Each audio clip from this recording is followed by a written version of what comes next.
All right, now for more on this, we are joined in by WION's correspondent, Julia Chapman, who's joining us from Moscow. Julia, this is an interesting bit of an election, although the result of it is not in doubt at all. Vladimir Putin is all likely to sweep through the polls. But the big question, of course, is, how is this likely to impact Russia? At this point of time, Russia is seen to be emerging, it's standing up to the United States, but this is also an election which will go on to cement Vladimir Putin. How much of a prestige issue is it for Vladimir Putin for him to win this election big?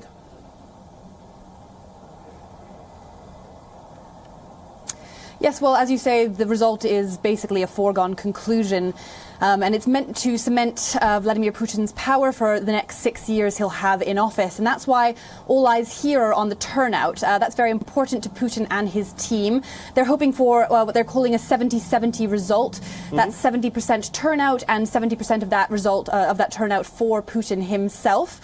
And so far, the signs of high turnout are pretty significant. So they're saying that compared to 12 years ago, as of this hour, basically around lunchtime, there's a higher turnout compared to the election 6 years ago. So that's good for Putin's team, and they're hoping that will strengthen his legitimacy going into his next term as president, which will be his fourth. And his team is trying to do everything it can to strengthen that turnout. They're holding simultaneous referenda on other issues to try to motivate voters to the polling station. They're hoping to entice people with selfie competitions and competitions for a free car or tickets to a concert, as well as discounted groceries and that kind of thing.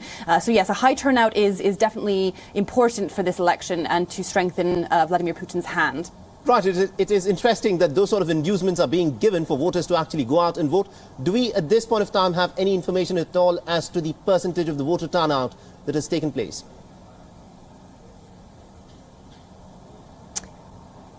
Not yet certainties, but it's looking pretty strong. And, across the country, people have started voting across the 11 time zones early this morning in the Far East, in Kamchatka region.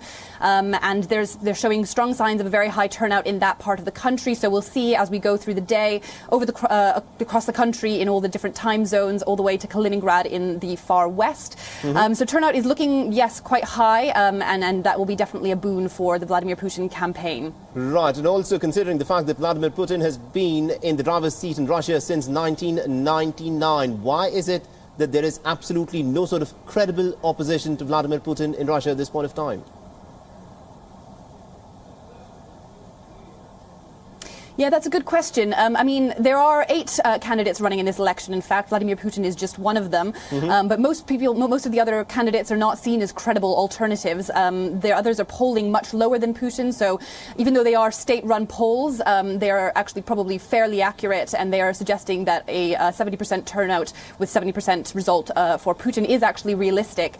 The closest competitor is the Communist Party's Pavel Grudinin, and he's polling some 10 times behind Putin at about 6 or 7%, and other candidates even lower. So there isn't a lot of alternative. The one alternative that does exist in Russia, of course, is Alexei Navalny, and he has been barred from taking part in this election because of charges, corruption charges that he says are fabricated, so that he cannot participate in this election. And he's calling for a boycott of this vote. He wants his supporters to avoid going to the polls, to avoid giving any further legitimacy to this election, which he calls a farce. And he has been in charge of a monitoring campaign across Russia. His campaign, unable to actually participate in the election, has turned its hand instead to monitoring. And they say that across the country there have been quite a few violations of electoral law, and they're keeping a very close eye on that. But it's unlikely that most average Russians are paying any attention. Absolutely. And one of the things, the fact that this is such a high-profile election and people are watching this around the world, what people would be interested, of course, is what are the issues for which the Russians are in fact voting for? Is it international issues? Is it the manner in which Putin has conducted his diplomacy? Or is it his domestic issues on basis of which that he'll be tested in these polls?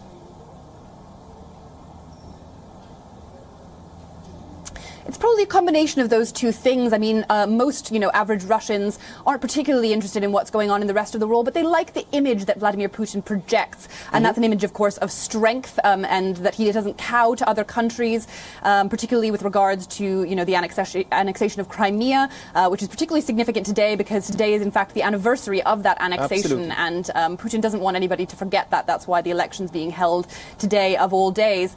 And so, internationally, yes, there's definitely some emphasis on that, but it's more, I think, on domestic issues, on quality of life. Vladimir Putin did very little campaigning in this election, but in one speech that he did give on March 1st, he talked at length about domestic issues, economic issues, making lives better for everybody, making the standard of living higher, increasing GDP, lowering, debt, and increasing life expectancy, which is very low in Russia, significantly. So I think most people credit Putin as well with an improvement in their standard of living, particularly after the chaotic period of the 90s. And ever since he came into power, there's been stability. That's the word that's usually associated with Vladimir Putin's time in power. I'd like to touch upon the point that you brought up. This is the day which marks the 4th anniversary of the annexation of Crimea by Russia in the year 2014. The date of the election, was this something that was done deliberately, or is it just mere coincidence that 18th of March, the day on which Russia is likely to re-elect Vladimir Putin, is also the 4th year anniversary of the annexation of Crimea?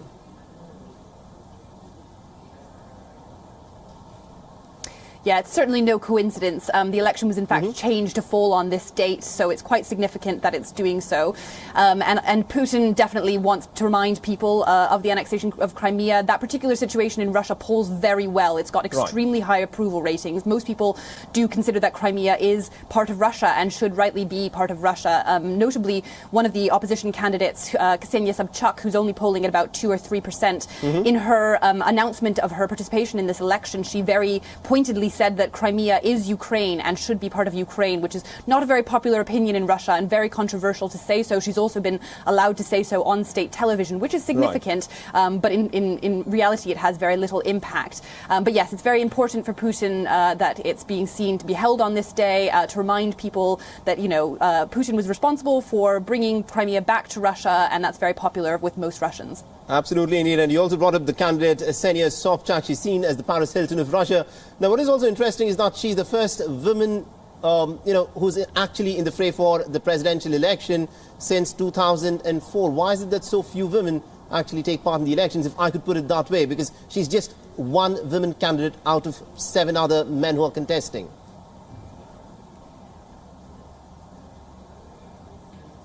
Yeah, earlier in the campaign there was another female candidate, but she withdrew from the running, so leaving only Ksenia Sobchak.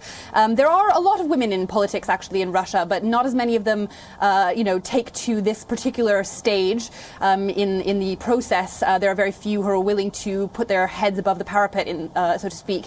And Ksenia Sobchak is definitely notable for doing so, but she does come from a political family. She's got the background. She kind of grew up. Her father was Anatoly Sobchak, who of course was a mentor to Vladimir Putin and helped catapult him to the position where he is now. So she's grown up with politics in her family. She's familiar with it, so it makes her a kind of natural candidate to come forward. There is some allegation that that her candidacy was approved by Putin, which she denies. She did notify him that she would be running, but she didn't say. She said he didn't rubber stamp or give her permission to do so. So yes, she is notable. I mean, she does receive quite a lot of abuse, quite a lot of criticism, often sexist criticism, but yes, she is one of many female politicians in Russia.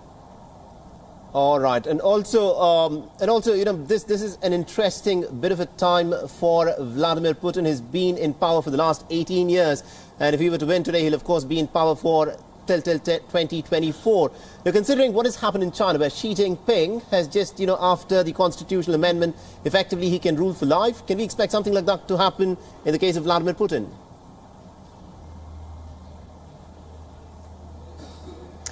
That's definitely possible. We've seen some sort of sleight of hand like that before, so this will be, if he does win today, as he's expected to do so, his fourth term as president. But of course there was that term in between the two groups of two when he stood as prime minister behind Dmitry Medvedev, who stood as president for those 6 years, and then Putin took over again after that period. So it's possible that he will do something of that sort again after the next 6 years, but he will be getting on in years. He's going to be 71 at the end of his next term, so it's possible he'll want to retire sometime soon. We're not sure what he will do.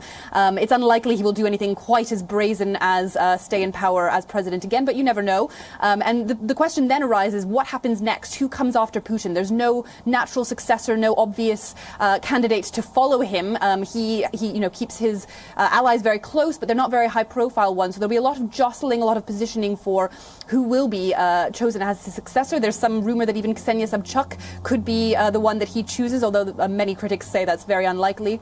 But yes, it's possible that he will come in the next 6 years. We will find out more of what he has planned for his succession.